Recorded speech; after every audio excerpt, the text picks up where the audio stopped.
सरदार हरी सिंह नलवा की गल आउंदी है कि उन्होंने अफगानिस्तान दे विच अफगानी बीबियां वो पठानियां जिहड़ियां कि अपने बच्चों को हरिया रंगले कह के चुप करवाउंदियां ने कि बच्चा सौ जा नहीं तो जनरल हरी सिंह नलवा आ जाएगा। ਜਦੋਂ ਯੋਧਿਆਂ ਜਰਨੈਲਾਂ ਬੰਦਾ ਸਿੰਘ ਬਹਾਦਰ ਤੋਂ ਲੈ ਕੇ ਜਿੰਨਾ ਹੁਣ ਤੱਕ ਇਤਿਹਾਸ ਸਿੱਖਾਂ ਦਾ ਬਣਿਆ ਹੋਇਆ, ਇਹ ਇਤਿਹਾਸ ਜਿਹੜਾ ਹੈ ਇਹ ਬਣਦਾ ਕਿਵੇਂ ਤੇ ਲਿਖਿਆ ਕਿਵੇਂ ਜਾਂਦਾ ਹੈ। ਇਤਿਹਾਸ ਨੂੰ ਲਿਖਣ ਵਾਲੇ ਲੋਕ ਕਿਹੜੇ ਨੇ ਤੇ ਇਤਿਹਾਸ ਨੂੰ ਵਿਗਾੜਨ ਵਾਲੇ ਲੋਕ ਕਿਹੜੇ ਨੇ? ਕੀ ਜਿਹੜੇ ਲਿਖਦੇ ਨੇ ਉਹੀ ਵਿਗਾੜਦੇ ਨੇ ਜਾਂ ਵਿਗਾੜਨ ਵਾਲੇ ਕੁਝ ਹੋਰ? ਇੱਕ ਇਤਿਹਾਸ ਲਿਖਿਆ ਗਿਆ ਗੁਰੂ ਘਰ ਦੇ ਦੋਖੀਆਂ ਦੇ ਵੱਲੋਂ, ਜਿਹੜਾ ਕਿ ਉਹਨਾਂ ਨੇ ਹਰ ਇੱਕ ਗੱਲ ਦੇ ਉੱਤੇ ਗੁਰੂ ਘਰ ਦੇ ਨਾਲ उस इतिहास ਨੂੰ ਵਿਗਾੜ के संगत के सामने पेश किया। नागपुर ਦੇ ਵਿੱਚ ਜਾਂ ਆਪਾਂ ਕਹਿ ਲਈਏ ਬਹੁਤ ਸਾਰੀਆਂ ਸੰਸਥਾਵਾਂ ਦੇ ਵਿੱਚ ਦੁਸ਼ਮਣ ਦੇ ਥਿੰਕ ਟੈਂਕ ਇਸੇ ਗੱਲ ਤੇ ਬੈਠੇ ਨੇ ਕਿ ਸਿੱਖ ਇਤਿਹਾਸ ਨੂੰ ਵਿਗਾੜਿਆ ਕਿਵੇਂ ਜਾਵੇ। ਜਦੋਂ ਸਿੱਖ ਕੌਮ ਅੰਦਰ ਦੁਫਾੜ ਪੈ ਜਾਂਦਾ ਹੈ, ਉਹ ਦੁਫਾੜ ਦਾ ਕਾਰਨ ਸਾਡਾ ਇਤਿਹਾਸ ਹੈ ਜਾਂ ਸਾਡੀ ਆਪਣੀ ਸੋਚ ਹੈ। ਜਿਹੜੇ ਮੁੱਦੇ ਨਹੀਂ ਸੁਲਝ ਸਕੇ ਅੱਜ ਤੱਕ, ਜਿਵੇਂ ਕਿ ਦਸਮ ਗ੍ਰੰਥ ਦਾ ਮੁੱਦਾ ਲਾ ਲਓ ਜਾਂ ਮੀਟ ਦਾ ਮੁੱਦਾ ਲਾ ਲਓ ਜਾਂ ਹੋਰ ਐਸੇ ਮੁੱਦੇ, ਰਾਗਮਾਲਾ ਦਾ ਮੁੱਦਾ ਲਾ ਲਓ, ਉਹਨਾਂ ਮੁੱਦਿਆਂ ਨੂੰ ਆਧਾਰ ਬਣਾ ਕੇ ਸਾਨੂੰ ਆਪਸ ਦੇ ਵਿੱਚ ਲੜਾਇਆ ਜਾਂਦਾ ਹੈ। ਤੁਹਾਡੇ ਮੁਤਾਬਕ ਹੁਣ ਤੱਕ ਕਿੰਨੇ ਕੁ ਐਸੇ ਯੋਧੇ ਹੋਏ ਨੇ ਜਿਨ੍ਹਾਂ ਤੋਂ ਸਿੱਖ ਕੌਮ ਜਾਣੂ ਨਹੀਂ ਹੈਗੀ? ਜਦੋਂ ਕਾਬਲ ਦੀ ਗੱਲ ਆਉਂਦੀ ਏ ਉਸ ਸਮੇਂ ਸਾਨੂੰ ਪਤਾ ਲੱਗਦਾ ਹੈ ਕਿ ਕਾਬਲ ਦੇ ਸ਼ਹਿਰ ਕਲਾਤ ਦੇ ਵਿੱਚ ਰਹਿਣ ਵਾਲਾ ਕਾਜੀ ਨੂਰ ਮੁਹੰਮਦ ਸਿੱਖਾਂ ਦੀਆਂ ਸਿਫਤਾਂ ਕਰਦਾ ਹੈ, ਭਾਵੇਂ ਕਿ ਉਹ ਸਿੱਖਾਂ ਨੂੰ ਸੱਗ ਵੀ ਲਿਖਦਾ ਹੈ, ਕੁੱਤੇ ਲਿਖਦਾ ਹੈ। ਯੂਕੇ, ਯੂਰਪ ਅਤੇ ਦੇਸ਼ ਵਿਦੇਸ਼ ਦੇ ਸਮੂਹ ਦਰਸ਼ਕਾਂ ਨੂੰ ਵਾਹਿਗੁਰੂ ਜੀ ਕਾ ਖਾਲਸਾ, ਵਾਹਿਗੁਰੂ ਜੀ ਕੀ ਫਤਿਹ। ਲੈ ਕੇ ਹਾਜ਼ਰ ਹੋਏ ਹਾਂ ਤੁਹਾਡਾ ਮਨਪਸੰਦ ਪ੍ਰੋਗਰਾਮ ਕੌਮੀ ਮੁੱਦੇ, ਜਿਸ ਵਿੱਚ ਅਸੀਂ ਤੁਹਾਡੀ ਮੁਲਾਕਾਤ ਕਰਾਉਂਦੇ ਹਾਂ ਵੱਖ-ਵੱਖ ਵਿਦਵਾਨਾਂ ਦੇ ਨਾਲ ਵੱਖ-ਵੱਖ ਵਿਸ਼ਿਆਂ ਉੱਤੇ ਜੋ ਸਾਡੀ ਕੌਮ ਦੇ ਵੱਖ-ਵੱਖ ਤਰ੍ਹਾਂ ਦੇ ਭਖ ਰਹੇ ਮਸਲੇ ਨੇ ਉਹਨਾਂ ਦੇ ਹੱਲ ਲੱਭਦੇ ਹਾਂ ਵਿਦਵਾਨਾਂ ਦੇ ਨਾਲ ਵਿਚਾਰ ਕਰਕੇ। ਕਿਉਂਕਿ ਸਾਡੀ ਕੌਮ ਦੇ ਵਿੱਚ ਐਸੇ ਦੁਖਾਂਤ ਵਾਪਰਦੇ ਨੇ ਜਿਨ੍ਹਾਂ ਨੂੰ ਅਸੀਂ ਆਪਣੇ ਅੱਖਾਂ ਤੋਂ ਅਣਗੌਲਿਆਂ ਕਰ ਦਿੰਦੇ ਹਾਂ, ਪਰ ਹੌਲੀ ਹੌਲੀ ਕਿਤੇ ਨਾ ਕਿਤੇ ਉਹ ਜਿਹੜੀ ਹੈ ਉਹ ਸਾਡੇ ਕੌਮ ਵਾਸਤੇ, ਸਾਡੇ ਸਮਾਜ ਵਾਸਤੇ ਨੁਕਸਾਨਦਾਇਕ ਸਾਬਤ ਹੁੰਦੀ। ਪਰ ਆਪਾਂ ਉਦੋਂ ਜਾ ਕੇ ਉਹਦੇ ਬਾਰੇ ਜਾਣਦੇ ਜਦੋਂ ਉਹ ਪੂਰੇ ਤੌਰ 'ਤੇ ਸਾਡੇ ਸਾਹਮਣੇ ਇੱਕ ਵਿਗੜ ਕੇ ਸਾਹਮਣੇ ਆਉਂਦੀ ਹੈ। ਪਰ ਉਸ ਤੋਂ ਪਹਿਲਾਂ ਉਹਦੇ ਹੱਲ ਜਿਹੜੇ ਸੀ ਉਹ ਕੱਢ ਲੈਣੇ ਚਾਹੀਦੇ ਸਨ, ਆਪਾਂ ਉਸ ਤੋਂ ਅਣਗੌਲੇ ਸਾਂ। ਇਹੋ ਜਿਹਾ ਹੀ ਸਾਡਾ ਅੱਜ ਦਾ ਵਿਸ਼ਾ ਹੈ ਜਿਸ ਤੋਂ ਅਸੀਂ ਅਣਗੌਲੇ ਹਾਂ। ਮੇਰੇ ਕਹਿਣ ਤੋਂ ਭਾਵ ਸਾਡਾ ਅੱਜ ਦਾ ਜਿਹੜਾ ਵਿਸ਼ਾ ਹੈ ਨਾ, ਅਣਗੌਲੇ ਜਰਨੈਲਾਂ ਦੇ ਇਤਿਹਾਸ ਵਿੱਚ ਰਲਗੱਡ। ਉਹ ਕਿਹੜੇ ਅਣਗੌਲੇ ਜਰਨੈਲ ਨੇ ਤੇ ਕਿਉਂ ਉਹਨਾਂ ਦੇ ਇਤਿਹਾਸ ਨਾਲ ਰਲਗੱਡ ਕੀਤੀ ਗਈ ਹੈ ਤੇ ਕਿਵੇਂ ਕੀਤੀ ਗਈ, ਇਹਨਾਂ ਸਾਰੇ ਸਵਾਲਾਂ ਦਾ ਜਵਾਬ ਅਸੀਂ ਲਵਾਂਗੇ ਭਾਈ ਸਾਹਿਬ ਭਾਈ ਤੇਜਿੰਦਰ ਸਿੰਘ ਜੀ ਬੱਚੀਵਿੰਡ ਤੋਂ।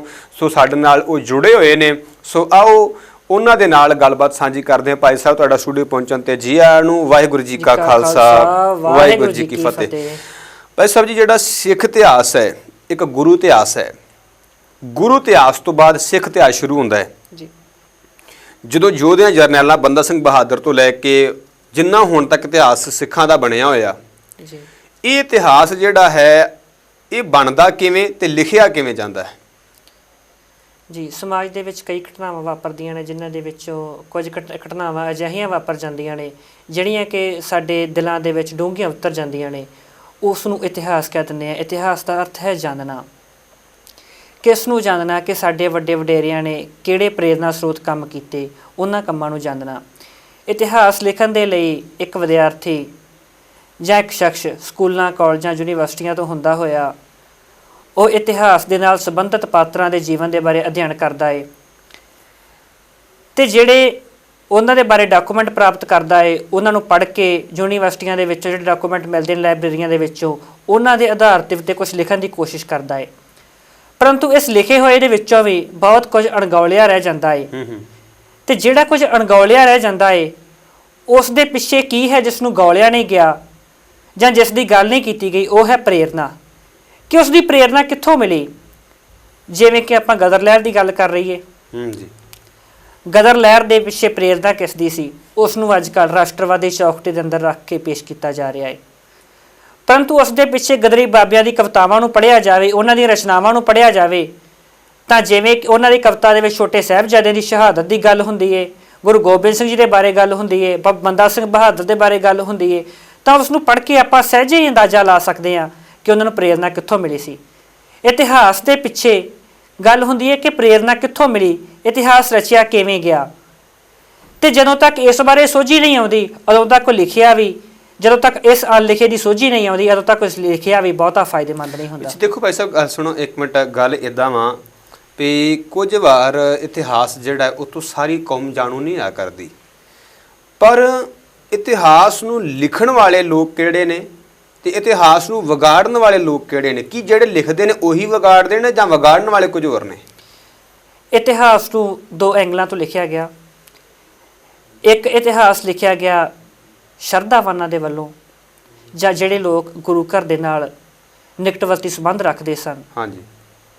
ਇੱਕ ਇਤਿਹਾਸ ਲਿਖਿਆ ਗਿਆ ਗੁਰੂ ਘਰ ਦੇ ਦੋਖੀਆਂ ਦੇ ਵੱਲੋਂ, ਜਿਹੜਾ ਕਿ ਉਹਨਾਂ ਨੇ ਹਰ ਇੱਕ ਗੱਲ ਦੇ ਉੱਤੇ ਗੁਰੂ ਘਰ ਦੇ ਨਾਲ ਉਸ ਇਤਿਹਾਸ ਨੂੰ ਵਿਗਾੜ ਕੇ ਸੰਗਤ ਦੇ ਸਾਹਮਣੇ ਪੇਸ਼ ਕੀਤਾ, ਤਾਂ ਕਿ ਉਹ ਸੰਗਤ ਦੇ ਕੋਲੋਂ, ਤਾਂ ਕਿ ਸੰਗਤ ਉਸ ਇਤਿਹਾਸ ਦੇ ਕੋਲੋਂ ਪ੍ਰੇਰਨਾ ਨਾ ਲੈ ਸਕੇ, ਕਿਉਂਕਿ ਪ੍ਰੇਰਨਾ ਤੋਂ ਲੈ ਕੇ ਹੀ ਫਿਰ ਹੀ ਇਤਿਹਾਸ ਬਣਦਾ ਹੈ, ਫਿਰ ਹੀ ਅੱਗੇ ਕੁਰਬਾਨੀ ਕੀਤੀ ਜਾ ਸਕਦੀ ਹੈ।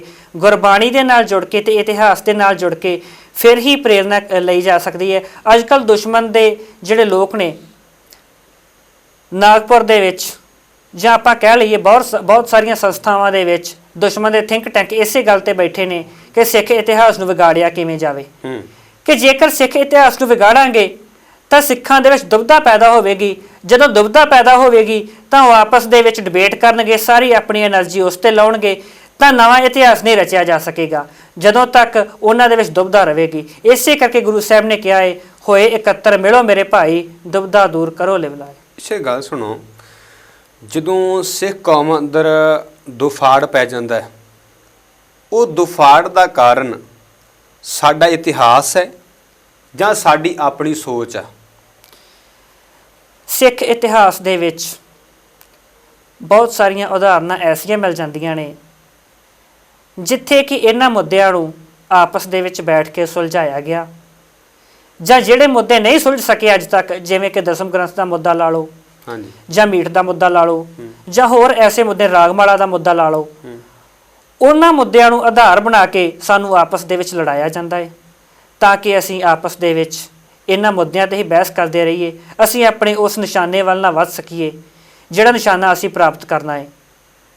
ਸੋ ਇਹਨਾਂ ਕਾਰਨਾਂ ਕਰਕੇ ਹੀ ਸਾਨੂੰ ਆਪਸ ਦੇ ਵਿੱਚ ਲੜਾਇਆ ਜਾ ਰਿਹਾ ਹੈ। ਤੁਹਾਡੇ ਮੁਤਾਬਕ ਹੁਣ ਤੱਕ ਕਿੰਨੇ ਕੁ ਐਸੇ ਯੋਧੇ ਹੋਏ ਨੇ ਜਿਨ੍ਹਾਂ ਤੋਂ ਸਿੱਖ ਕੌਮ ਜਾਣੂ ਨਹੀਂ ਹੈਗੀ? ਦੂਜੀ ਗੱਲ, ਜੇ ਜਾਣੂ ਹੈ ਤੇ ਉਹਨਾਂ ਦੇ ਬਾਰੇ ਪੂਰੀ ਜਾਣਕਾਰੀ ਨਹੀਂ ਹੈ, ਜੇ ਨਾ ਜਾਣਿਆ ਤੇ ਇਤਿਹਾਸ ਨਹੀਂ ਜਾਣਿਆ, ਕਿੰਨੇ ਕੁ ਤੁਹਾਡੇ ਮੁਤਾਬਕ ਐਸੇ ਯੋਧੇ ਹੋਣਗੇ?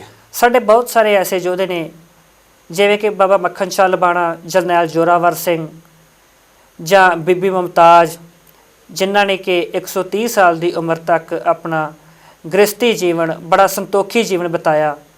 ਬਹੁਤ ਸਾਰੇ ਐਸੇ ਜਰਨੈਲਾਂ ਦੇ ਇਤਿਹਾਸ ਨੇ ਜਿਨ੍ਹਾਂ ਦੇ ਬਾਰੇ ਅਸੀਂ ਅਣਗੌਲਿਆ ਹੀ ਰਹਿਣ ਦਿੱਤਾ, ਉਸ ਨੂੰ ਗੌਲਿਆ ਨਹੀਂ। ਇਹ ਤੁਸੀਂ ਗੱਲ ਕੀਤੀ, ਮੈਂ ਮੱਖਣ ਸ਼ਾਹ ਲਬਾਣਾ ਬਾਰੇ ਵੀ ਜਾਣਦਾ ਤੇ ਬੀਬੀ ਮੁਮਤਾਜ਼ ਜੀ ਬਾਰੇ ਵੀ ਜਾਣਦਾ, ਤੇ ਇਹ ਭਾਈ ਜਰਨੈਲ ਸਿੰਘ ਕੌਣ ਸੀ? ਮੈਂ ਇਸ ਬਾਰੇ ਥੋੜਾ ਜਿਹਾ ਕੁਝ ਜਾਣਨਾ ਚਾਹੁੰਦਾ। ਜਰਨੈਲ ਜ਼ੋਰਾਵਰ ਸਿੰਘ, ਜਿਨ੍ਹਾਂ ਦਾ ਜਨਮ 28 ਮਾਰਚ 1785 ਈਸਵੀ ਨੂੰ ਕਾਂਗੜਾ ਜ਼ਿਲ੍ਹੇ ਦੇ ਆਂਸਰਾ ਪਿੰਡ ਦੇ ਵਿੱਚ ਹੁੰਦਾ, ਇੱਕ ਛੋਟਾ ਜਿਹਾ ਪਿੰਡ ਹੈ। ਜਦੋਂ ਆਪਾਂ ਖਾਲਸਾ ਰਾਜ ਦੇ ਬਾਰੇ ਪੜ੍ਹਦੇ ਹਾਂ ਜੀ, ਮਹਾਰਾਜਾ ਰਣਜੀਤ ਸਿੰਘ ਦੇ ਬਾਰੇ ਪੜ੍ਹਦੇ ਹਾਂ, ਤਾਂ ਸਹਿਜੇ ਇਹ ਗੱਲ ਪਤਾ ਲੱਗਦੀ ਹੈ ਕਿ ਰਾਜ ਕਾਬਲ ਤੋਂ ਲੈ ਕੇ ਤਿੱਬਤ ਤੱਕ ਫੈਲਿਆ ਹੋਇਆ ਸੀ ਜੀ। ਜਦੋਂ ਕਾਬਲ ਦੀ ਗੱਲ ਆਉਂਦੀ ਹੈ ਉਸ ਸਮੇਂ ਸਾਨੂੰ ਪਤਾ ਲੱਗਦਾ ਹੈ ਕਿ ਕਾਬਲ ਦੇ ਸ਼ਹਿਰ ਕਲਾਤ ਦੇ ਵਿੱਚ ਰਹਿਣ ਵਾਲਾ ਕਾਜੀ ਨੂਰ ਮੁਹੰਮਦ ਸਿੱਖਾਂ ਦੀਆਂ ਸਿਫਤਾਂ ਕਰਦਾ ਹੈ, ਭਾਵੇਂ ਕਿ ਉਹ ਸਿੱਖਾਂ ਨੂੰ ਸੱਗ ਵੀ ਲਿਖਦਾ ਹੈ, ਕੁੱਤੇ ਲਿਖਦਾ ਹੈ, ਪਰੰਤੂ ਉਹ ਸੱਗ ਲਿਖਦਾ ਹੋਇਆ ਵੀ ਇਹ ਕਹਿ ਦਿੰਦਾ ਹੈ, ਬਾ ਮੈਦਾਨੇ ਮਦਨਾ ਚੋਂ ਸ਼ੇਰਾਂ ਦਲੇਰ, ਕਿ ਸ਼ੇਰਾਂ ਤੋਂ ਵੱਧ ਬਹਾਦਰ ਨੇ। ਸ਼ੇਰਾਂ ਤੋਂ ਵੱਧ ਬਹਾਦਰ ਕਿਉਂ ਨੇ ਜੰਗ ਦੇ ਮੈਦਾਨ ਦੇ ਵਿੱਚ?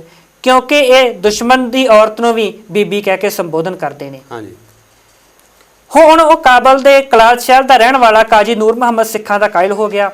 ਉਸ ਤੋਂ ਬਾਅਦ ਜਰਨੈਲ ਹਰੀ ਸਿੰਘ ਨਲੂਆ ਦੀ ਗੱਲ ਆਉਂਦੀ ਹੈ ਕਿ ਉਹਨਾਂ ਨੇ ਅਫਗਾਨਿਸਤਾਨ ਦੇ ਵਿੱਚ ਅਫਗਾਨੀ ਬੀਬੀਆਂ, ਉਹ ਪਠਾਣੀਆਂ, ਜਿਹੜੀਆਂ ਕਿ ਆਪਣੇ ਬੱਚਿਆਂ ਨੂੰ ਹਰੀਆ ਰੰਗਲੇ ਕਹਿ ਕੇ ਚੁੱਪ ਕਰਵਾਉਂਦੀਆਂ ਨੇ ਜੀ, ਕਿ ਬੱਚਾ ਸੌਂ ਜਾ ਨਹੀਂ ਤਾਂ ਜਰਨੈਲ ਹਰੀ ਸਿੰਘ ਨਲੂਆ ਆ ਜਾਵੇਗਾ। ਸੋ ਇਹ ਸੀ ਕਾਬਲ ਸ਼ਹਿਰ ਦੀ ਗੱਲ।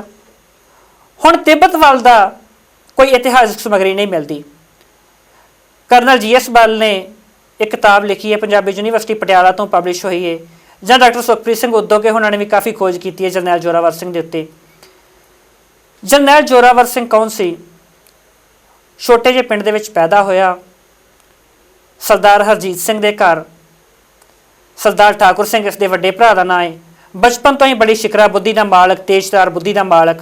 17 ਸਾਲ ਤੋਂ ਪਹਿਲਾਂ ਇਸ ਜਰਨੈਲ ਨੇ 3 ਵਾਰ ਸ਼ੇਰ ਦਾ ਸ਼ਿਕਾਰ ਕਰ ਲਿਆ। ਅੱਛਾ ਜੀ।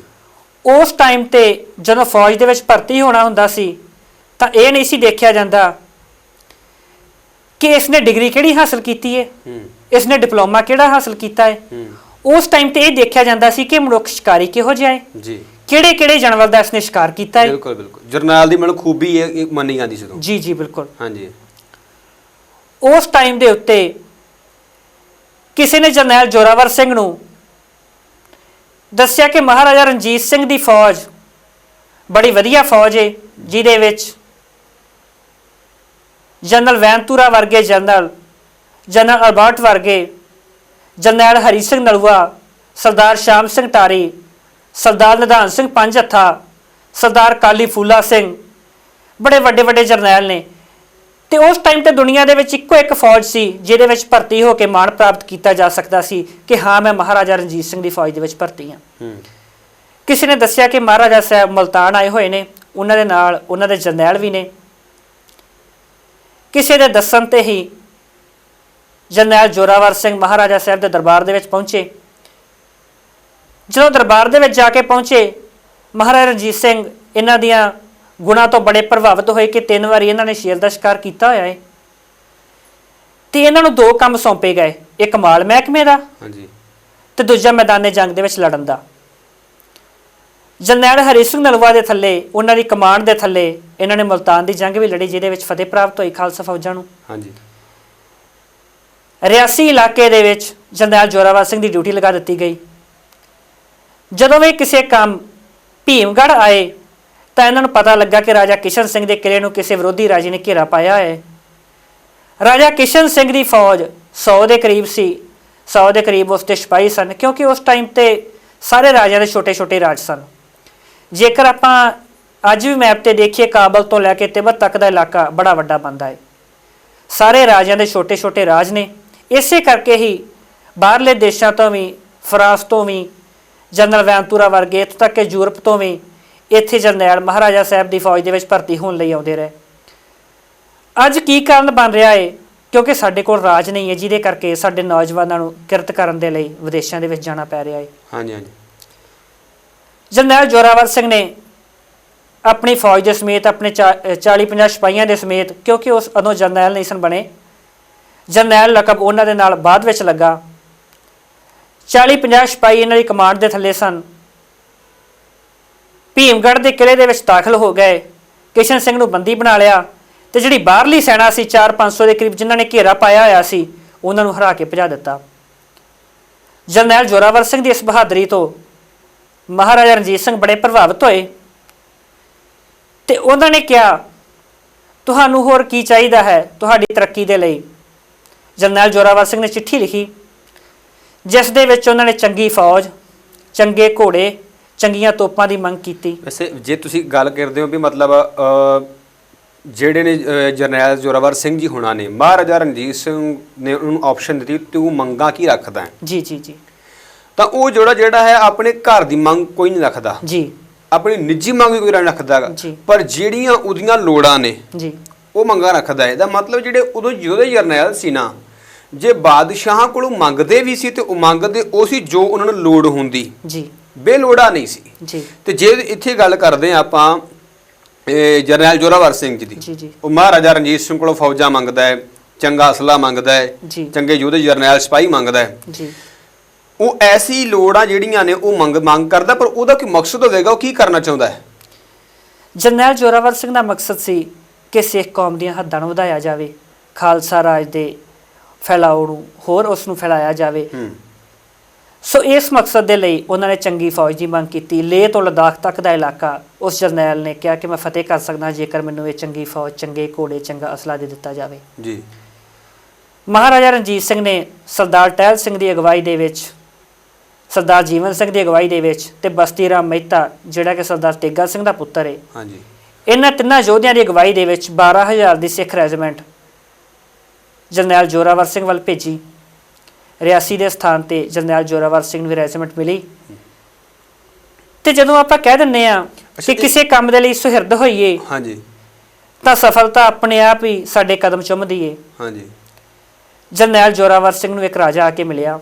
ਉਸਨੇ ਕਿਹਾ ਕਿ ਮੈਨੂੰ ਲਦਾਖ ਦੇ ਰਾਜੇ ਨੇ ਬੜਾ ਤੰਗ ਕੀਤਾ ਹੋਇਆ ਹੈ, ਜੇਕਰ ਤੁਸੀਂ ਮੇਰੀ ਮਦਦ ਕਰੋ ਤਾਂ ਮੈਂ ਤੁਹਾਨੂੰ ਤਿੱਬਤ ਤੱਕ ਦਾ ਰਾਹ ਦੱਸ ਦੇਵਾਂਗਾ, ਲੇਹ ਲਦਾਖ ਤੱਕ ਦਾ ਸਾਰਾ ਰਾਹ ਦੱਸ ਦੇਵਾਂਗਾ। ਕਿਉਂਕਿ ਪਹਾੜੀ ਇਲਾਕੇ ਦੇ ਵਿੱਚ ਰਾਹ ਦੀ ਬੜੀ ਜ਼ਿਆਦੀ ਅਹਿਮ ਭੂਮਿਕਾ ਰਹੀ ਹੈ, ਕਿਉਂਕਿ ਉਹ ਰਸਤਾ ਮਤਲਬ ਪਹਾੜੀ ਹੋਣ ਕਰਕੇ ਆਮ ਬੰਦਾ ਉੱਥੋਂ ਤੇ ਉਲਝ ਜਾਂਦਾ ਸੀ। ਜੀ ਜੀ ਜੀ ਜੀ। ਤੋ ਜਿਹੜੇ ਜਾਣਕਾਰ ਪਹਾੜਾਂ 'ਚ ਰਹਿਣ ਵਾਲੇ ਪਹਾੜੀ ਰਾਜੇ ਸਨ, ਉਹ ਪੂਰੇ ਜਾਣਕਾਰ ਸੀ, ਇੱਕ ਦੂਜੇ ਦੀਆਂ ਖੂਫੀ ਏਜੰਸੀਆਂ ਰਾਹੀਂ, ਖੂਫੀ ਰਸਤਿਆਂ ਰਾਹੀਂ ਜਾਣਾ। ਜੀ। ਹੁਣ ਇੱਥੇ ਜਰਨੈਲ ਜ਼ੋਰਾਵਰ ਸਿੰਘ ਦੇ ਕੋਲ ਜਿਹੜਾ ਰਾਜਾ ਫਰਿਆਦੀ ਹੁੰਦਾ ਕਿ ਤੂੰ ਮੇਰੀ ਮਦਦ ਕਰ, ਜੀ, ਉਹ ਕਿਹੜੇ ਰਾਜੇ ਨੂੰ ਇਹੋ ਜਿਹਾ ਜਿਹੜਾ ਮਤਲਬ ਉਹ ਜਿਹੜਾ ਦੂਜਾ ਆ ਕੇ ਫਰਿਆਦੀ ਹੁੰਦਾ ਹੈ ਵੀ ਤੂੰ ਮੇਰੀ ਮਦਦ ਕਰ, ਮੈਂ ਤੈਨੂੰ ਰਾਹ ਵਿਖਾ ਦਾਂਗਾ? ਦਾ ਮਤਲਬ ਕਿ ਉਧਰ ਕੋਈ ਰਾਜਾ ਐਸਾ ਹੈ ਜਿਹੜਾ ਪੂਰਾ ਦੁਨੀਆ ਉੱਪਰ ਕਹਿਰ ਕਰ ਰਿਹਾ ਹੋਵੇਗਾ, ਜੀ ਜੀ ਜੀ, ਜਿਹੜਾ ਸਮਾਜ ਨੂੰ ਜੀਣ ਨਹੀਂ ਦੇ ਰਿਹਾ ਹੋਵੇ। ਦਾ ਮਤਲਬ ਕਿ ਜਰਨੈਲ ਜ਼ੋਰਾਵਰ ਸਿੰਘ ਦਾ ਮਕਸਦ ਸਿਰਫ ਰਾਜ ਦੀਆਂ ਹੱਦਾਂ ਵਧਾਉਣਾ ਵੀ ਸੀ ਕਿ ਜਾਂ ਮਜ਼ਲੂਮ ਉੱਪਰ ਹੋ ਰਹੇ ਜ਼ੁਲਮ ਨੂੰ ਰੋਕਣਾ ਵੀ ਸੀ? ਜਰਨੈਲ ਜ਼ੋਰਾਵਰ ਸਿੰਘ ਦਾ ਮਤਲਬ ਉਹਨਾਂ ਦੇ ਕਰਨ ਦੀ ਜਿਹੜੀ ਸਮਰੱਥਾ ਸੀ, ਉਹਨਾਂ ਨੇ ਜੋ ਕੁਝ ਸਿੱਖ ਰਾਜ ਦੇ ਲਈ ਕਰਨਾ ਸੀ, ਕਿਉਂਕਿ ਸਿੱਖ ਰਾਜ ਦੇ ਵਿੱਚ ਕਦੇ ਵੀ ਕਿਸੇ ਨਿਰਦੋਸ਼ ਦੇ ਉੱਤੇ ਜ਼ੁਲਮ ਨਹੀਂ ਹੋਇਆ, ਕਦੇ ਵੀ ਕਿਸੇ ਨੂੰ ਫਾਹੇ ਨਹੀਂ ਲਾਇਆ ਗਿਆ ਜਾਂ ਕਿਸੇ ਨੂੰ ਫਾਂਸੀ ਨਹੀਂ ਲਗਾਇਆ ਗਿਆ। ਬੜੇ ਹੀ ਅਮਨ ਅਮਾਨ ਦੇ ਨਾਲ ਲੋਕ ਰਹਿੰਦੇ ਸਨ। ਉਹਨਾਂ ਨੇ ਵੀ ਕਦੇ ਵੀ ਕਿਸੇ ਨੂੰ ਕੋਈ ਸਜ਼ਾ ਨਹੀਂ ਦਿੱਤੀ ਜਰਨੈਲ ਜ਼ੋਰਾਵਰ ਸਿੰਘ ਨੇ।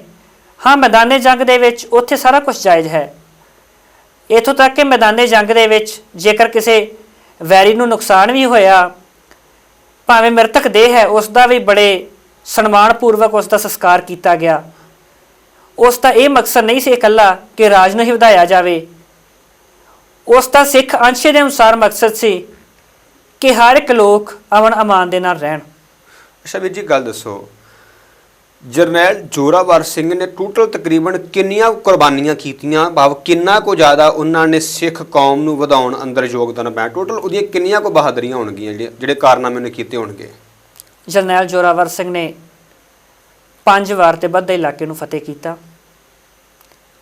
2 ਪਹਾੜੀਆਂ ਐਸੀਆਂ ਸਨ, ਕਾਰਤ ਖਸੇ ਤੇ ਲੰਕਾਸਰ ਦੀਆਂ ਪਹਾੜੀਆਂ, ਕਿ ਦੋਨਾਂ ਦੇ ਉੱਪਰ ਕਿਲੇ ਬਣੇ ਹੋਏ ਸਨ।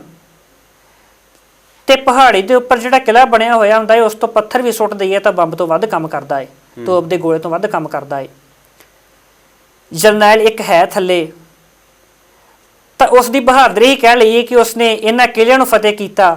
ਉਹ ਕਿਲਿਆਂ ਨੂੰ ਕਿਹੜੀਆਂ ਯੋਜਨਾਵਾਂ ਦੇ ਨਾਲ ਫਤਿਹ ਕੀਤਾ? ਜਦੋਂ ਲੰਕਾਸਰ ਦਾ ਕਿਲਾ ਫਤਿਹ ਕਰਨਾ ਸੀ ਤਾਂ ਆਪਣੋਂ ਫਾਇਰ ਪੋਟਸ ਦੀ ਵਰਤੋਂ ਵੀ ਹੋਈ, ਜਿਹਨੂੰ ਕਿ ਅਗਨ ਹਾਂਡੀਆਂ ਕਹਿ ਲਈਏ। 12,000 ਫੁੱਟ ਦੀ ਉਚਾਈ ਦੇ ਉੱਪਰ ਇਹ ਕਿਲਾ ਹੈ। ਤੇ ਖਾਲਸਾ ਫੌਜ ਨੂੰ ਆਕਸੀਜਨ ਦੀ ਵੀ ਮੁਸ਼ਕਲ ਆਉਂਦੀ ਹੈ, ਕਿਉਂਕਿ ਮੈਦਾਨੀ ਇਲਾਕੇ ਦੇ ਵਿੱਚ ਟ੍ਰੇਨਡ ਹੋਏ ਹੋਣ ਕਰਕੇ ਪਹਾੜੀ ਇਲਾਕੇ ਤੋਂ ਨਹੀਂ ਟ੍ਰੇਨਡ। ਦੂਜਾ, ਹਰ ਇੱਕ ਖਾਲਸਾ ਫੌਜ ਦੇ ਸਿਪਾਹੀ ਕੋਲ 35 ਤੋਂ 40 ਕਿਲੋ ਭਾਰ ਹੈ, ਜਿਹਦੇ ਵਿੱਚ ਉਹਨਾਂ ਦੀਆਂ ਤੋੜੇਦਾਰ ਬੰਦੂਕਾਂ, ਉਹਦਾ ਅਸਲਾ ਜਾਂ ਉਹਨਾਂ ਦਾ ਖਾਣ ਪੀਣ ਦਾ ਸਮਾਨ। ਕਿ ਹਰੇਕ ਖਾਲਸਾ ਫੌਜ ਸਿਪਾਹੀ ਦੇ ਕੋਲ, ਇੱਥੋਂ ਤੱਕ ਕਨਿੰਗਮ ਲਿਖਦਾ ਹੈ ਕਿ ਖਾਲਸਾ ਫੌਜਾਂ ਦੇ ਕੋਲ ਚੌਲ ਵੀ ਨਹੀਂ ਸਨ ਚੰਗੀ ਤਰ੍ਹਾਂ ਪਕਾ ਕੇ ਖਾਧੇ ਜਾ ਰਹੇ, ਕਿਉਂਕਿ ਠੰਡ ਦੇ ਕਾਰਨ ਕੱਚੇ ਚੌਲ ਖਾਣ ਦੇ ਨਾਲ ਉਹਨਾਂ ਨੂੰ ਡਾਇਲਿਸਿਸ ਦੀ ਬਿਮਾਰੀ ਹੋ ਗਈ, ਜਿਹਨੂੰ ਕਿ ਪੇਚਿਸ ਦੀ ਬਿਮਾਰੀ ਕਹਿ ਦਿੰਦੇ ਆ। ਹਾਂਜੀ। ਹੁਣ ਪਹਿਲੇ ਕਿਲੇ ਨੂੰ ਫਤਿਹ ਕਰਨ ਦੇ ਲਈ ਯੋਜਨਾ ਬਣੀ ਕਿ ਇੱਕ ਪਾਸੇ ਤੋਂ ਸਰਦਾਰ ਜੀਵਨ ਸਿੰਘ ਜਾਵੇਗਾ, ਇੱਕ ਪਾਸੇ ਤੋਂ ਸਰਦਾਰ ਟਹਿਲ ਸਿੰਘ ਜਾਵੇਗਾ। ਜਦੋਂ ਕਿਲੇ ਦੀ ਉੱਪਰਲੀ ਫੌਜ ਦਾ ਧਿਆਨ ਦੋਨਾਂ ਪਾਸਿਆਂ ਤੋਂ ਵੰਡਿਆ ਗਿਆ ਤਾਂ ਮਗਰਲੇ ਪਾਸੇ ਤੋਂ ਜਰਨੈਲ ਜ਼ੋਰਾਵਰ ਸਿੰਘ ਆਪ ਆਪਣੀ ਫੌਜ ਲੈ ਕੇ ਜਾਵੇਗਾ ਤੇ ਉਹ ਕਿਲੇ ਨੂੰ ਫਤਿਹ ਕਰੇਗਾ। ਉਸ ਕਿਲੇ ਉੱਪਰ ਕਿਹੜੇ ਰਾਜੇ ਦਾ ਰਾਜ ਕੋਈ ਹੋਊਗਾ? ਉਸ ਕਿਲੇ ਦੇ ਉੱਪਰ ਸਟੋਂਗ ਨਮਗੀਅਲ ਅਗਵਾਈ ਕਰ ਰਿਹਾ ਸੀ, ਜਿਹੜਾ ਕਿ ਲਦਾਖ ਦੇ ਰਾਜੇ ਦਾ ਪੁੱਤਰਾ ਚਿਤਵ ਨਮਗੀਅਲ ਦਾ ਪੁੱਤਰਾ ਸੀਗਾ। ਠੀਕ ਹੈ ਜੀ। ਤੇ ਮਤਲਬ ਉਹ ਵੀ ਆਪਣੇ ਵੱਲੋਂ ਪੂਰੀ ਤਿਆਰੀ 'ਚ ਬੈਠੇ ਸਨ। ਇਹਦਾ ਮਤਲਬ ਕਿ ਕੋਈ ਨਾ ਕੋਈ ਜਿਹੜੀ ਉਹਨਾਂ ਨੂੰ ਸੂਹ ਮਿਲੀ ਆ, ਕੋਈ ਦਿੱਤੀ ਹੋਊ ਕਿਸੇ ਨੇ ਜਾ ਕੇ? ਜੀ, ਕਿਉਂਕਿ ਉਹਨਾਂ ਨੂੰ ਇੱਕ ਤਾਂ ਸੂਹ ਵੀ ਮਿਲ ਗਈ, ਦੂਜਾ ਉਹਨਾਂ ਨੇ ਆਪਣੀਆਂ ਪੂਰੀਆਂ ਤਿਆਰੀਆਂ ਕੀਤੀਆਂ, ਤੇ ਤੀਜੀ ਗੱਲ ਇਹ ਸੀ ਕਿ ਜਿਹੜੀਆਂ ਖਾਲਸਾ ਫੌਜਾਂ ਦੇ ਕੋਲ ਤੋਪਾਂ ਸਨ ਉਹ ਖੱਚਰਾਂ ਦੇ ਨਾਲ ਖਿੱਚੀਆਂ ਜਾਣ ਵਾਲੀਆਂ ਸਨ, ਤੇ ਖਾਲਸਾ ਫੌਜਾਂ ਦੀਆਂ ਜਿਹੜੀਆਂ ਤੋਪਾਂ ਨੇ ਇਹ ਕਿਲੇ ਦੀ ਕੰਧ ਨੂੰ ਨਹੀਂ ਸਨ ਪਾੜ ਸਕਦੀਆਂ। ਇਸ ਕਰਕੇ ਇਸ ਤਰ੍ਹਾਂ ਦੀ ਜਿਹੜੀ ਹੈ ਪਲੈਨਿੰਗ ਉਹ ਕੀਤੀ ਗਈ। ਹੁਣ ਜਦੋਂ ਦੂਜਾ ਕਾਰਤ ਖਸੇ ਜਾਂ ਖਾਰ ਪੋਖਰ ਦੀ ਪਹਾੜੀ ਨੂੰ ਜਦੋਂ ਕਿਲਾ ਫਤਿਹ ਕਰਨਾ ਹੈ, ਉਸ ਦੇ ਨੇੜੇ ਗਏ ਤਾਂ 10-12 ਦਿਨ ਕਿਲੇ ਨੂੰ ਘੇਰਾ ਪਾਈ ਰੱਖਿਆ, ਕਿਉਂਕਿ ਕਿਲੇ ਦੇ ਨੇੜੇ ਜਾਣ ਦੇ ਨਾਲ ਖਾਲਸਾ ਫੌਜਾਂ ਦਾ ਨੁਕਸਾਨ ਹੁੰਦਾ ਸੀ ਜੀ। ਸਰਦਾਰ ਟਹਿਲ ਸਿੰਘ ਇਸ ਕਿਲੇ ਦੇ ਨੇੜੇ ਟਹਿਲ ਰਹੇ ਨੇ। ਉਹਨਾਂ ਨੇ ਦੇਖਿਆ ਕਿ ਕਿਲੇ ਦੇ ਉੱਪਰੋਂ ਪਾਣੀ ਆ ਰਿਹਾ ਹੈ, ਤੇ ਉਹਨਾਂ ਨੇ ਸੋਚਿਆ ਕਿ ਜੇਕਰ ਕਿਲੇ ਦੇ ਉੱਪਰੋਂ ਪਾਣੀ ਆ ਰਿਹਾ ਹੈ ਤਾਂ ਇਸ ਦੇ ਅੰਦਰ ਜਾਣ ਦਾ ਰਸਤਾ ਵੀ ਇਹੀ ਹੋਵੇਗਾ, ਇਸ ਰਾਹੀਂ ਵੀ ਅੰਦਰ ਜਾਇਆ ਜਾ ਸਕਦਾ ਹੈ। ਜਿਹੜੀ ਕਿ 2.5 ਤੋਂ 3 ਫੁੱਟ ਦੀ ਇੱਕ ਮੋਰੀ ਸੀ, ਉਸ ਦੇ ਵਿੱਚ ਸਰਦਾਰ ਟਹਿਲ ਸਿੰਘ ਆਪਣੇ 40 ਤੋਂ 50 ਸਾਥੀਆਂ ਦੇ ਨਾਲ ਮਤਲਬ ਉਸ ਕਿਲੇ ਦੇ ਉੱਪਰ ਚਲੇ ਗਏ। ਉਸ ਝਰਨਾ ਦਾ ਕਹਿ ਲਓ ਜੀ। ਜਿਹੜਾ ਜਿਹਦੇ ਵਿੱਚੋਂ ਪਾਣੀ ਆ ਰਿਹਾ ਉਹਦੇ ਕਿੰਨੀ ਕੁ ਤੁਸੀਂ ਚੜਾਈ ਉਹਦੀ? ਇੱਕ 2.5 ਤੋਂ 3 ਫੁੱਟ, 1.5 ਕਿਲੋਮੀਟਰ ਲੰਬਾਈ। ਵਾਹ ਜੀ ਵਾਹ, ਕਿੱਡੀ ਛੋਟੀ ਜੀ ਸੁਰੰਗ ਰਾਹੀਂ ਔਰ ਕਿੱਡੀ ਲੰਮੀ ਲੰਬਾਈ ਦੇ ਵਿੱਚ ਲੰਘਣਾ, ਔਰ ਬੜੀ ਨਾਲੇ ਭਾਰ ਲੈ ਕੇ, ਨਾਲੇ ਅਸਲਾ ਲੈ ਕੇ, ਔਰ ਕਿੱਡੀ ਵੱਡੀ ਗੱਲ। ਦੇਖੋ ਸਾਡੇ ਮੈਂ ਇਹ ਗੱਲ ਹੈਰਾਨ ਹੁੰਨਾ ਵੀ ਸਾਡੇ ਯੋਧਿਆਂ ਦਾ ਜਰਨਲ ਜਿਹੜਾ ਜਰਨੈਲ ਹੋਏ ਨਾ, ਉਹਨਾਂ ਦੇ ਕਾਰਨਾਮੇ ਬੜੇ ਕਮਾਲ ਦੇ। ਜਰਨੈਲੀ ਉਹਨਾਂ ਨੂੰ ਐਵੇਂ ਨਹੀਂ ਸੀ ਮਿਲ ਜਾਂਦੀ, ਕਿਉਂਕਿ ਉਹਨਾਂ ਦੇ ਜਰਨੈਲੀਆਂ ਦੇ, ਉਹਨਾਂ ਦੇ ਜਰਨੈਲ ਪਾਉਣੇ ਵਾਲੇ ਜਿਹੜੇ ਕੰਮ ਸੀ ਨਾ, ਉਹਨਾਂ ਦੇ ਗੁਣਾਂ ਨੂੰ ਵੇਖ ਕੇ, ਉਹਨਾਂ ਦੇ ਕੰਮਾਂ ਨੂੰ ਵੇਖ ਕੇ ਮਹਾਰਾਜਾ ਰਣਜੀਤ ਸਿੰਘ ਜਰਨੈਲ ਦੀ ਉਹਨਾਂ ਨੂੰ ਜਿਹੜੀ ਪਦਵੀ ਦਿੰਦਾ ਸੀ।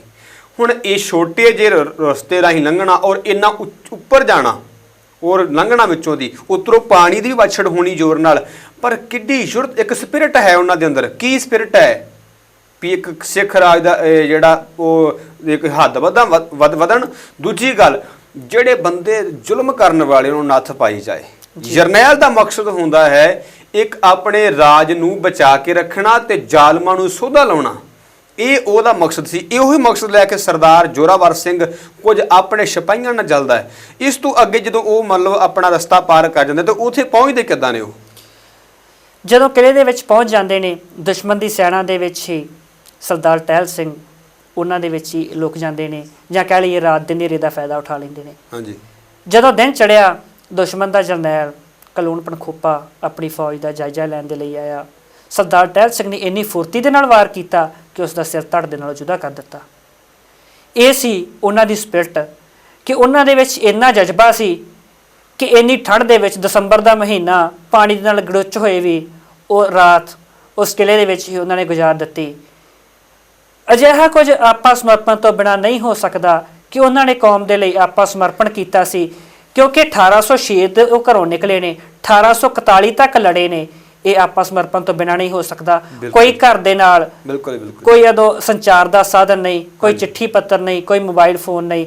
ਇਸੇ ਕਰਕੇ ਸ਼ਾਇਦ ਇਹੀ ਕਾਰਨ ਹੈ ਕਿ ਉਹਨਾਂ ਦਾ ਇਤਿਹਾਸ ਬਹੁਤ ਘੱਟ ਸਾਹਮਣੇ ਆ ਰਿਹਾ। ਮੈਂ ਇੱਥੇ ਗੱਲ ਕਹਿਣਾ ਚਾਹੁੰਦਾ, ਤੁਸੀਂ ਗੱਲ ਕੀਤੀ ਦਸੰਬਰ ਦਾ ਮਹੀਨਾ, ਠੰਡ ਬਹੁਤ ਜ਼ਿਆਦਾ ਹੈ, ਪਰ ਸਪਿਰਿਟ ਬਹੁਤ ਜ਼ਿਆਦਾ ਹੈ ਕਿ ਉਹ ਆਪਣੇ ਕੌਮ ਨੂੰ ਅੱਗੇ ਲਿਜਾਣਾ ਚਾਹੁੰਦੇ ਨੇ। ਪਰ ਮੇਰੇ ਮੁਤਾਬਕ ਮੈਂ ਸੋਚਦਾ ਵੀ ਉਸ ਜਰਨੈਲ ਜ਼ੋਰਾਵਰ ਸਿੰਘ ਨੇ ਵੀ ਕਦੇ ਸੋਚਿਆ ਹੋਵੇਗਾ ਵੀ ਦਸੰਬਰ ਦੇ ਇਸ ਮਹੀਨਿਆਂ ਵਿੱਚ, ਇਸ ਠੰਡ ਦੇ ਵਿੱਚ ਦਸਮ ਪਾਤਸ਼ਾਹ ਚਮਕੌਰ ਦੀ ਗੜੀ ਚੋਂ ਨਿਕਲੇ ਸਨ ਸਾਹਿਬਜ਼ਾਦਿਆਂ ਸਮੇਤ। ਉਦੋਂ ਜਦੋਂ ਜੰਗ ਹੋਈ ਸੀ, ਉਦੋਂ ਵੀ ਕਹਿ ਰਹੀ ਸੀ, ਜਦੋਂ ਸਰਸਾ ਪਾਰ ਕੀਤੀ ਉਦੋਂ ਵੀ ਠੰਡ ਬਹੁਤ ਜ਼ਿਆਦਾ ਸੀ। ਛੋਟੇ ਸਾਹਿਬਜ਼ਾਦਿਆਂ ਦਾ ਸਪਿਰਿਟ ਨਹੀਂ ਖਤਮ ਹੋਈ ਤੇ ਸਾਡੇ ਅੰਦਰ ਕਿਵੇਂ ਹੋ ਸਕਦੀ ਹੈ?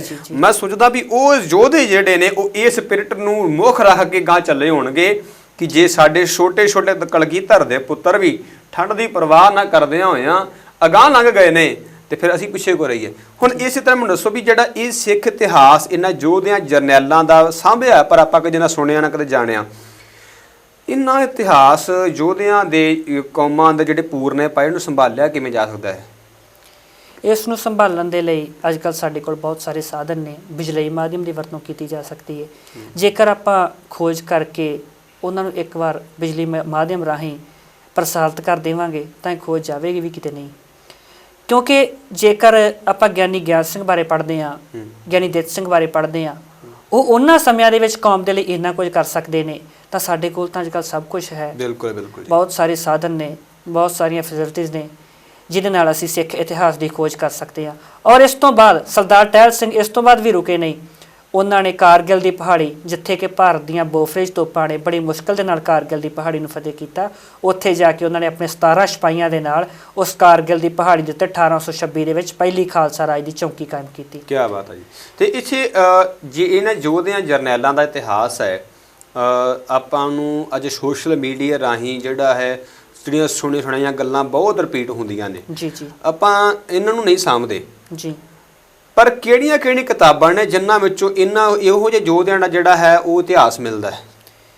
ਇਹਨਾਂ ਯੋਧਿਆਂ ਦਾ ਇਤਿਹਾਸ ਪੜ੍ਹਨ ਦੇ ਲਈ ਬਹੁਤ ਸਾਰੀਆਂ ਕਿਤਾਬਾਂ ਨੇ, ਜਿਵੇਂ ਕਿ ਗਿਆਨੀ ਗਿਆਨ ਸਿੰਘ ਨੇ ਸਿੱਖ ਇਤਿਹਾਸ ਦੇ ਬਾਰੇ ਲਿਖਿਆ ਹੈ, ਤਵਾਰੀ ਗੁਰੂ ਖਾਲਸਾ, ਔਰ ਡਾਕਟਰ ਗੰਡਾ ਸਿੰਘ ਨੇ ਸਿੱਖ ਇਤਿਹਾਸ ਦੇ ਉੱਤੇ ਬਹੁਤ ਸੋਹਣਾ ਕੰਮ ਕੀਤਾ ਹੈ। ਡਾਕਟਰ ਤਾਰਨ ਸਿੰਘ ਨੇ ਵੀ ਸਿੱਖ ਇਤਿਹਾਸ ਲਿਖਿਆ ਹੈ। ਇਹਨਾਂ ਕਿਤਾਬਾਂ ਨੂੰ ਪੜ੍ਹ ਕੇ ਭਾਈ ਵੀਰ ਸਿੰਘ ਨੇ ਵੀ ਇਤਿਹਾਸ ਦੇ ਉੱਤੇ ਬਹੁਤ ਸੋਹਣਾ ਕੰਮ ਕੀਤਾ ਹੈ ਕਿ ਜਿਹੜੇ ਉਹਨਾਂ ਨੇ ਗੁਰੂ ਨਾਨਕ ਚਮਤਕਾਰ ਜਾਂ 10 ਗੁਰੂ ਸਾਹਿਬਾਨ ਦੇ ਤੱਕ ਜਿਹੜਾ ਇਤਿਹਾਸ ਲਿਖਿਆ ਹੈ। ਇਹਨਾਂ ਕਿਤਾਬਾਂ ਨੂੰ ਪੜ੍ਹ ਕੇ ਆਪਾਂ ਆਪਣਾ ਜੀਵਨ ਰੌਸ਼ਨ ਕਰ ਸਕਦੇ ਹਾਂ ਕਿ ਜਿਵੇਂ ਜਰਨੈਲ ਜ਼ੋਰਾਵਰ ਸਿੰਘ ਨੇ ਗੁਰੂ ਗੋਬਿੰਦ ਸਿੰਘ ਜੀ ਦੇ ਕੋਲੋਂ ਪ੍ਰੇਰਨਾ ਲਈ, ਹੈ ਤਾਂ ਉਹ ਵੀ ਉਹਨਾਂ ਦੇ ਵਾਰਸ ਸਨ, ਆਪਣੇ ਵੱਡੇ ਵਡੇਰਿਆਂ ਦੇ ਕੋਲੋਂ, ਆਪਣੇ ਇਸ਼ਟ ਦੇ ਕੋਲੋਂ ਪ੍ਰੇਰਨਾ ਲੈ ਕੇ ਹੀ ਇਹ ਜੰਗਾਂ ਜਿੱਤੀਆਂ। ਤੇ ਫਿਰ ਕਿੰਨਾ ਉਹ ਲੋਕ ਮਾਣ ਕਰਦੇ ਨੇ।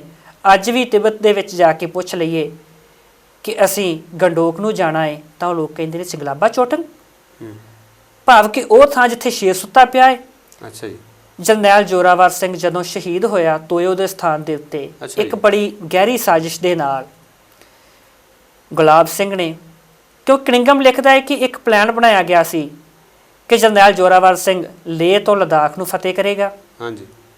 ਲੇਹ ਲਦਾਖ ਫਤਿਹ ਕਰਕੇ ਤਿੱਬਤ ਵੱਲ ਨੂੰ ਵਧੇਗਾ ਤੇ ਤਿੱਬਤ ਫਤਿਹ ਕਰਕੇ ਇਹ ਅਮਰ ਸਿੰਘ ਥਾਪਾ ਜਿਹੜਾ ਕਿ ਨੇਪਾਲ ਦਾ ਰਾਜਾ ਹੈ ਉਸ ਦੇ ਨਾਲ ਮਿਲ ਜਾਵੇਗਾ। ਠੀਕ ਹੈ। ਨੇਪਾਲ ਦਾ ਰਾਜਾ ਤੇ ਜਰਨੈਲ ਜ਼ੋਰਾਵਰ ਸਿੰਘ ਇਹ ਮਿਲ ਜਾਣਗੇ। ਜਦੋਂ ਇਹ ਦੋਵੇਂ ਮਿਲ ਗਏ ਤੇ ਰੂਸ ਦਾ ਜ਼ਾਰ ਬ੍ਰਿਟਿਸ਼ ਰਾਜ ਦੇ ਉੱਤੇ ਹਮਲਾ ਕਰ ਦੇਵੇਗਾ ਕਿ ਇੱਕ ਪਾਸੇ ਖਾਲਸਾ ਰਾਜ, ਇੱਕ ਪਾਸੇ ਨੇਪਾਲ ਦਾ ਰਾਜ, ਇੱਕ ਪਾਸੇ ਰੂਸ ਦਾ ਰਾਜ। ਇਹ ਸਾਰੇ ਬ੍ਰਿਟਿਸ਼ ਗਵਰਨਮੈਂਟ ਦੇ ਰਾਜ ਨੂੰ, ਜਿਹੜਾ ਕਿ ਅਨਿਆਈ ਰਾਜ ਹੈ ਜਿਸ ਦੇ ਵਿੱਚ ਬਹੁਤ ਜ਼ਿਆਦਾ ਜ਼ੁਲਮ ਹੁੰਦਾ ਹੈ, ਉਸ ਰਾਜ ਨੂੰ ਘੇਰਾ ਪਾ ਲੈਣਗੇ। ਪਰੰਤੂ ਡੋਗਰਿਆਂ ਨੇ ਕੀ ਕੀਤਾ? ਡੋਗਰਿਆਂ ਨੇ ਇਹ ਗੱਲ, ਇੱਕ ਦੂਤ ਸੀ ਅਮਰ ਸਿੰਘ ਥਾਪਾ ਦਾ, ਮਤਾਵਰ ਸਿੰਘ, ਜਿਹੜਾ ਕਿ ਮਹਾਰਾਜਾ ਰਣਜੀਤ ਸਿੰਘ ਦੇ ਦਰਬਾਰ ਦੇ ਵਿੱਚ ਅੰਬੈਸਡਰ ਸੀ, ਉਸ ਨੇ ਜਾ ਕੇ ਇਹ ਗੱਲ ਡੋਗਰਿਆਂ ਨੂੰ ਦੱਸ ਦਿੱਤੀ। ਡੋਗਰਿਆਂ ਨੇ ਅੰਗਰੇਜ਼ਾਂ ਨੂੰ ਦੱਸ ਦਿੱਤੀ ਤੇ ਅੰਗਰੇਜ਼ਾਂ ਨੇ ਡੋਗਰੇ ਗੁਲਾਬ ਸਿੰਘ ਦੇ ਰਾਹੀਂ ਕਿ ਕਿਤੇ ਅਜਿਹਾ ਨਾ ਹੋ ਜਾਵੇ ਚਿੱਠੀ ਲਿਖਵਾ ਦਿੱਤੀ ਜਰਨੈਲ ਜ਼ੋਰਾਵਰ ਸਿੰਘ ਨੂੰ। ਮੇਰੇ ਮਤਲਬ ਮੈਂ ਸਮੇਂ ਨਾਲ ਗੱਲ ਕਰਦਾ, ਮੇਰੇ ਕਹਿਣ ਮੁਤਾਬਕ ਜਿਹੜਾ ਇਹ ਜਰਨੈਲ ਜ਼ੋਰਾਵਰ ਸਿੰਘ ਇਹਨਾਂ ਦੀ ਸ਼ਹੀਦੀ ਦਾ ਜਿਹੜਾ ਕਾਰਨ ਹੈ ਉਹ ਡੋਗਰੇ ਬਣਦੇ ਨੇ। ਜੀ ਜੀ। ਬਣਦੇ ਮਤਲਬ ਕਿ ਸਾਡੀ ਕੌਮ ਨੂੰ ਮਾਰਿਆ ਹੀ ਡੋਗਰਿਆਂ ਨੇ, ਉਹ ਮਾਰਿਆ ਹੈ ਧੋਖੇ ਦੇ ਨਾਲ, ਬੜੀਆਂ ਸਾਜ਼ਿਸ਼ਾਂ ਕੱਢ ਕੇ। ਹਰੀ ਸਿੰਘ ਨਲੂਏ ਉੱਪਰ ਵੀ ਕਈ ਹਮਲੇ ਉਹਨਾਂ ਨੇ ਕਰਵਾਏ ਸੀ ਸਾਜ਼ਿਸ਼ਾਂ ਕੱਢ ਕੇ। ਇਸ ਤਰ੍ਹਾਂ ਬਹੁਤ ਸਾਰੇ ਜਿਹੜਾ ਸ਼ਾਮ ਸਿੰਘ ਅਟਾਰੀ ਵਾਲੇ ਨੇ ਯੋਧੇ ਨੇ, ਇਹਨਾਂ ਨੂੰ ਵੀ ਡੋਗਰਿਆਂ ਨੇ, ਮਹਾਰਾਜਾ ਰਣਜੀਤ ਸਿੰਘ ਦੇ ਪੁੱਤਰਾਂ ਨੂੰ ਵੀ, ਮਹਾਰਾਜਾ ਰਣਜੀਤ ਸਿੰਘ ਨੂੰ ਵੀ ਡੋਗਰਿਆਂ ਨੇ ਬੜੀ ਗੂੜੀ ਜਿਹੜੀ ਹੈ ਬੜੇ ਸਾਜ਼ਿਸ਼ ਨਾਲ ਮਾਰ ਮਾਰੀ ਸੀ। ਪਰ ਯਾਦ ਰਹੇ, ਮੈਂ ਇੱਕ ਬੇਨਤੀ ਕਰਨਾ ਚਾਹੁੰਦਾ ਸਮੁੱਚੀ ਸਿੱਖ ਕੌਮ ਨੂੰ ਕਿ ਜਿਹੜੇ ਸਾਡੀ ਕੌਮ ਅੰਦਰ ਅੱਜ ਵੀ ਡੋਗਰਾ ਬਿਰਤੀ ਲੈ ਕੇ ਚੱਲਦੇ ਉਹਨਾਂ ਦਾ ਸੁਚੇਤ ਰਹੋ, ਬਚ ਕੇ ਰਹੋ, ਕਿਉਂਕਿ ਸਾਡੇ ਅੰਦਰੋਂ ਖਾਤੇ ਬਹੁਤ ਮਾਰ ਮਾਰਦੇ ਨੇ। ਭਾਈ ਸਾਹਿਬ ਤੁਸੀਂ ਨੇ ਬੜੇ ਸੁੰਦਰ ਤਰੀਕੇ ਨਾਲ ਇਤਿਹਾਸ ਦੇ ਪੱਖ ਉਹ ਸਾਨੂੰ ਰੱਖੇ ਜਿਹੜੇ ਆਪਾਂ ਅਜੇ ਤੱਕ ਦੇ ਵਿਚਾਰੇ ਨਹੀਂ ਸੀ ਹੈਗੇ। ਤੁਸੀਂ ਨੇ ਬੜੀ ਵਧੀਆ ਤਰੀਕੇ ਨਾਲ ਗੱਲ ਕਰਕੇ ਸਮਝਾਈ ਸਾਨੂੰ, ਤੇ ਤੁਹਾਡਾ ਸਟੂਡੀਓ ਪਹੁੰਚਣ ਤੇ ਬਹੁਤ ਬਹੁਤ ਧੰਨਵਾਦ ਹੈ। ਸੋ ਗੁਰੂ ਕਿਰਪਾ ਕਰੇ, ਤੁਹਾਨੂੰ ਚੜ੍ਹਦੀ ਕਲਾ ਬਖਸ਼ੇ। ਸੋ ਦਰਸ਼ਕੋ, ਮਿਲਦੇ ਹਾਂ ਅਗਲੇ ਹਫ਼ਤੇ ਫੇਰ ਨਵੇਂ ਵਿਦਵਾਨ, ਨਵੇਂ ਵਿਚਾਰ ਲੈ ਕੇ। ਤਦ ਤੱਕ ਲਈ ਵਾਹਿਗੁਰੂ ਜੀ ਕਾ ਖਾਲਸਾ, ਵਾਹਿਗੁਰੂ ਜੀ ਕੀ ਫਤਿਹ।